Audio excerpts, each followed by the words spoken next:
অতীতের কথায় মনোহর ডুবে যাচ্ছিল। কলিং বেলের শব্দে ও সম্বিত ফিরল। ও তক্ষুনি উঠে গিয়ে দরজাটা খুলল। দরজার ওপারে দাঁড়িয়ে আছেন ডক্টর অর্ণব রায়। তার লম্বা চেহারায় প্রশস্ত কাঁধগুলো বেশ মানানসই। তার চুল কাঁচা পাকা ও ব্যাকব্রাশ করা। তার চোখে একটা পুরু কালো চশমা। তার গায়ে একটা সাদা জামা ও তার উপর একটা বাদামি রঙের কোট। গলায় কালো মাফলারটা পার্সিয়ান নটে বাঁধা। ঘরে ঢুকেই মনোহরের দিকে তাকিয়ে মৃদু হাসলেন ডাক্তারবাবু। হাতের ভিন্টেজ ঘড়িটার দিকে তাকিয়ে বললেন, 1.5 ঘন্টার থেকে 2 মিনিট বেশি হয়েছে। এটুকু দেরি মনে হয় মাফ করা যায়। মনোহর হেসে উঠল। তারপর বলে, আপনার সময় জ্ঞান নিয়ে কথা বলার কোনো ধৃষ্টতাই আমার নেই। আসুন আসুন, ভেতরে আসুন। ডাক্তারবাবু হাসি মুখে ঘরে ঢুকে পড়েন। তারপর সোজা ড্রয়িং রুম ক্রস করে বর্ণর ঘরের সামনেটা এসে দাঁড়ান। মনোহর অবাক হয়ে প্রশ্ন করে, এ কি, আপনি কি করে জানলেন যে বর্ণবাবু এই ঘরে থাকেন? ডাক্তার হেসে জবাব দিলেন, অনিমেষবাবু তো এই ঘরেই থাকতেন। আর একতলায় তো 2টোই ঘর, তার মধ্যে একটায় তোমরা থাকো। ওপর তলায় তো কোনো শোয়ার ঘর নেই, অনুমান মাত্র। ও হাসি মুখে ডাক্তারবাবুকে বলল, আসুন, বর্ণবাবু মনে হয় ঘুমাচ্ছেন। মনোহর দরজা ঠেলে ঢুকল। ডাক্তার চুপচাপ মনোহরের পেছন পেছন ঘরে প্রবেশ করল। পেশায় ডাক্তার হলেও তিনি মানুষটা বেশ চৌখস। ওনার অবজারভেশন পাওয়ারটা আর 5 জনের থেকে একটু বেশি। বাকিদের থেকে একটু বেশি কিছুই উনি দেখতে পান। মনোহর তাড়াতাড়ি বাইরে থেকে একটা চেয়ার নিয়ে এলো। তিনি বিছানার পাশে চেয়ারটা টেনে বসলেন। ঘরে ঢুকেই ওনার তীক্ষ্ণ উজ্জ্বল চোখ দুটো সারা ঘরটাকে একবার নিরীক্ষণ করে নিল। তারপর তার দৃষ্টি পড়ল বর্ণর ওপর। বর্ণর কপালে হাত দিয়ে দেখলেন ডাক্তারবাবু, না, জ্বর নেই। এরপর উনি বর্ণর হাতটা তুলে ধরে ওর নার্ভ চেক করতে লাগলেন। সেটা কিছুটা ক্ষীণ।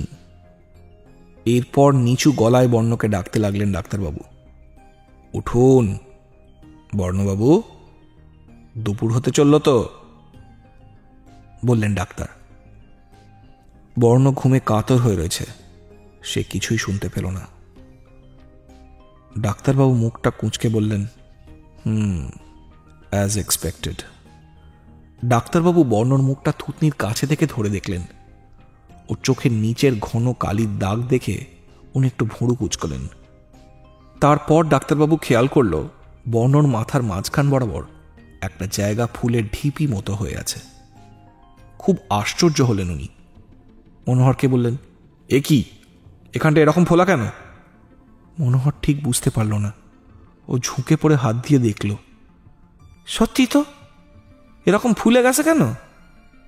ডাক্তারবাবুকে মনোহর পাল্টা প্রশ্ন করল। ডাক্তার আবার বললেন, শুধু ফোলা নয়, কালছিটাও পড়েছে। এটা শুনে একটু অবাক হলো মনোহর। তাহলে কি? ওর ভাবনা শেষ হওয়ার আগেই ডাক্তারবাবু প্রশ্ন করলেন, আচ্ছা, উনি কি মাথায় কোনো চোট পেয়েছিলেন? মনোহর খানিকটা ভেবলে গিয়েই উত্তর দিয়েছিল, আমি তো জানি না বাবু। ডাক্তারের মুখটা বেশ গম্ভীর হয়ে এলো। উনি মনোহরের দিকে এক দৃষ্টিতে তাকিয়েছিলেন। হঠাৎ ওর চোখে পড়ল গলার কাছে একটা দাগ।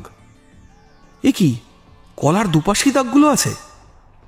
বেশ প্রশস্ত আঁচড়ের দাগ। দুপাশেই 3টে করে দাগ। 3টে দাগই এখনো বেশ ফ্রেশ, তার মানে খুব বেশি আগে নয়। মনোহর বেশ চিন্তিত হয়ে ঘরের বাইরে বেরিয়ে এলো। ডাক্তারবাবু ধীর পদক্ষেপে ঘরের বাইরে বেরিয়ে এলেন। ড্রয়িং রুমে বসে মনোহরের দিকে তাকিয়ে রইলেন উনি। কি হয়েছে ওর? প্রশ্ন করল মনোহর। ওর নার্ভ খুব দুর্বল হয়ে গেছে, উত্তর দিলেন ডাক্তারবাবু। তারপর আবার জিজ্ঞাসা করলেন, আপনি বলুন তো, ওনার কি কোনো অ্যাক্সিডেন্ট হয়েছিল? মনোহর কিছু বলতে পারল না। ডাক্তারবাবু আবার জিজ্ঞাসা করলেন, ওনার মাথার চোটটা দেখে মনে হয় বড় কোনো ঘটনা ঘটেছে, ছোটখাটো ধাক্কা লাগার ব্যাপার তো নয়। আর গলার দাগগুলো? আঁতকে উঠে প্রশ্ন করল মনোহর। এটা তো আমার থেকে ভালো আপনার জানার কথা। কিসের আঁচড় ওগুলো? পাল্টা প্রশ্ন ছুড়ে দিলেন ডাক্তার অর্ণব রায়। মনোহর হতবাক হয়ে দাঁড়িয়ে রইল। গতকালের ঘটনাগুলো কি ডাক্তারবাবুকে বলা ঠিক হবে? আর বললেও কি উনি বিশ্বাস করবেন? জানা নেই মনোহরের। কি করে লাগলো এই আঁচড়গুলো? নিজেকে প্রশ্ন করল মনোহর। গত রাতের স্বপ্নটা, ওই বিভৎস আঙুলগুলোর কথা সব ওর মনে পড়ে গেল। ওই ছোড়ার মতো নখগুলো দিয়েই এই দাগ সম্ভব। কিন্তু ওটা তো শুধু একটা স্বপ্ন ছিল। স্বপ্ন কি বাস্তব হতে পারে? কি হচ্ছে এসব? মনোহরের মনে ধাঁধা লেগে যাচ্ছে। ইতিমধ্যে ডাক্তারবাবু একটা সিগারেট ধরালেন। জানলার দিকে উনি এক রাশ ধোঁয়া ছাড়লেন। তারপর আবার উনি মনোহরের দিকে তাকিয়ে রইলেন। ওনার মনে পড়ে গেল অনিমেষবাবুর মৃত্যুর কথা। ওটা ভীষণ আনএক্সপেক্টেড ঘটনা ছিল। ডাক্তারের মনে ওনার মৃত্যুর রিপোর্ট নিয়েও ভীষণ দ্বন্দ্ব ছিল। কিছু একটা এই বাড়িতে হচ্ছে, তার শিকার হচ্ছে এই সব লোকগুলো। একটা অজানা ভয় ডাক্তারবাবুকে আঁকড়ে ধরল। অর্ণব রায় এই বাড়িটায় এর আগে অনেকবার এসেছেন। প্রথম দিন থেকেই ওর বেশ গা ছমছম করত। কিছু একটা রহস্য যেন লুকিয়ে রয়েছে এই বাড়ির আনাচে কানাচে। অনিমেষবাবুর সাথে অল্প দিনেই ডাক্তারের একটা বন্ধুত্ব তৈরি হয়েছিল। এই বন্ধুত্বের অন্যতম প্রধান কারণ ছিল দুজনেরই পেন্টিংয়ের প্রতি ভীষণ আগ্রহ। ডাক্তার ঘন্টার পর ঘন্টা ওনার সাথে ছবি নিয়েই আলোচনা করত। এই পাহাড়ি এলাকায় এসে একজন কলকাতাবাসী বাঙালি ভদ্রলোকের সাথে আলাপ হবার কথা ডাক্তার কখনো ভাবতে পারেননি। প্রথম দিকে ভীষণ জনশূন্য লাগতো এই অঞ্চলটা। কথা বলার মতো কাউকে পাওয়া যেত না। ডাক্তার একবার একটা লোকাল পরবের দিনে ক্যামেরা নিয়ে ছবি তুলতে গিয়েছিলেন। সেখানেই তার আলাপ হয় অনিমেষবাবুর সাথে। তিনি একটু দূরে বসে একটা ড্রয়িং বুকে ছবি আঁকছিলেন।